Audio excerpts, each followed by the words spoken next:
Man, Ken Roczen does it. Are we seeing primetime 2017 Ken Roczen?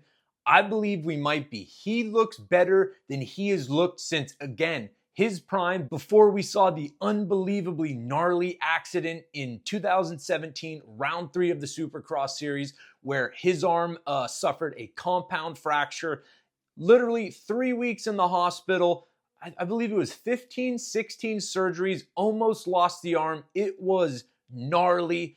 The dude comes back, gets injured again the following year, comes back again, has all sorts of complications and problems with fatigue, flexibility. For those of you unaware, the arm has really never fully regained mobility, but that is kind of a long rant to explain how incredible it is to see the dude persist, keep pushing, keep fighting. I mean, he was dealing with things like Epstein-Barr and chronic fatigue. And there was even some people, the minority, but they were saying, oh, he's just making excuses. Well, what are those people saying now? Because he looks phenomenal. This race at Daytona, this was not a gimme race. He did not inherit the lead. He took the lead, and you can just see he was the class of the field tonight. His line choices, and it's interesting because Kenny's got this unique style that's not quite like Jet. He's not quite as precise as Jet, and he's not as aggressive as Eli Tomac. He's got this loose, free-flowing style, and when you see the tracks, more difficult the tracks, the tougher the tracks get, the better Ken Roczen rides, and he was just taking outside lines, flowing through tricky rhythm sections. Speaking of rhythm sections, it was a dangerous track. You have these high-speed rhythm sections. You got lots of ruts. And so there was one place in particular, the area that Levi Kitchen unfortunately crashed in. Almost every time the riders went by, they were getting kicked.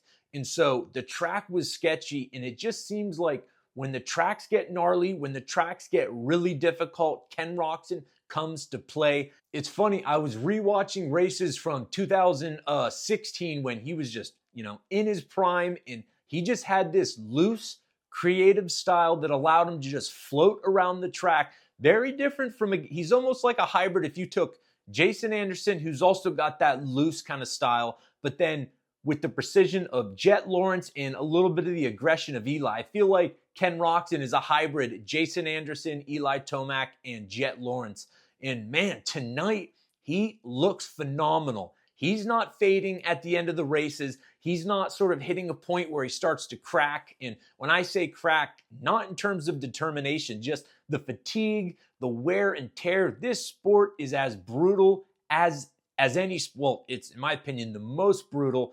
And so if you got a nagging issue and, the injuries that he sustained, it can be difficult to kind of work through the compounding, factors of fatigue, and, you get sick and even a virus or a cold, and then you get hurt, and the sport is brutal. And to see Ken Roczen come from the lowest of the lows, one of the most iconic crashes the sport has ever seen, that OTB on the Honda in Supercross, to now have him looking better than he has looked since, honestly, his prime. I mean, are we seeing 2016, 2015 level Ken Roczen?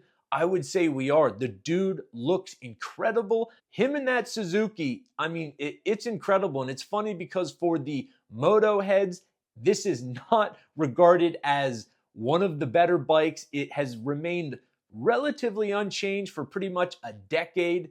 And so it's just a good example of A, how good all the bikes are, and B, the rider's comfortability on the bike makes a big difference. If you mesh with the bike, and I've even heard that Ken Roczen's suspension preferences are a little unusual, but it just goes to show that, and this applies for bicycles and dirt bikes, comfortability is the most important.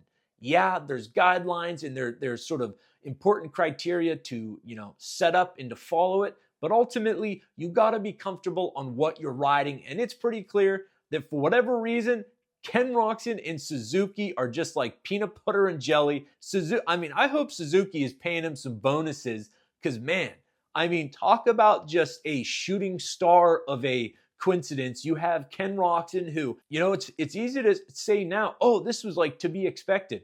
A lot of people were looking at him going, this is probably the winding down era. Is he going to phone it in? Does he just want that nice paycheck? And it's a reasonable question to ask. That's not an atypical that's not an atypical occurrence at the, when a rider gets older, but man, gets on the Suzuki. People were just kind of laughing at the idea of, well, this is just, if he was this good on the Honda, he is just going to be a bunch of steps down on the Suzuki, and that just didn't happen. So clearly, when he says he knows what he wants and what he has to do to get it, it seems pretty clear that people should take him at his word. It was a good race. Chase Sexton seemed to have an issue at the latter part. He had a big crash in the heat race, and I'm pretty sure that ended up definitely affecting him. Chase Sexton, it is just rough. Probably worth a separate video because it is just an anomaly in itself. But tonight was all Ken Roczen. Could he win the series title? I don't know how much he's down. I know that race incident that people just talked ad nauseum about, that definitely hurt him, but he's still in it. There's a lot of races to go, and he is just, things are clicking. He's looking comfortable. It's exciting. The season up to this point has been just kind of weird and frustrating. Eli Tomac got hurt. Jet Lawrence, it has been it's been a strange season. So to see Malcolm Stewart and Ken Roczen, get these wins, and it's just revitalizing the excitement. It would have been easy to assume that Chase Sexton was just going to run away with it, and unfortunately, due to his, mistakes and whatnot, that has not happened. So, anyways, tonight was all Ken Roczen. It's going to be exciting to see if he wins this title. I don't even know what to say. The level of, impressiveness, and man, I hope.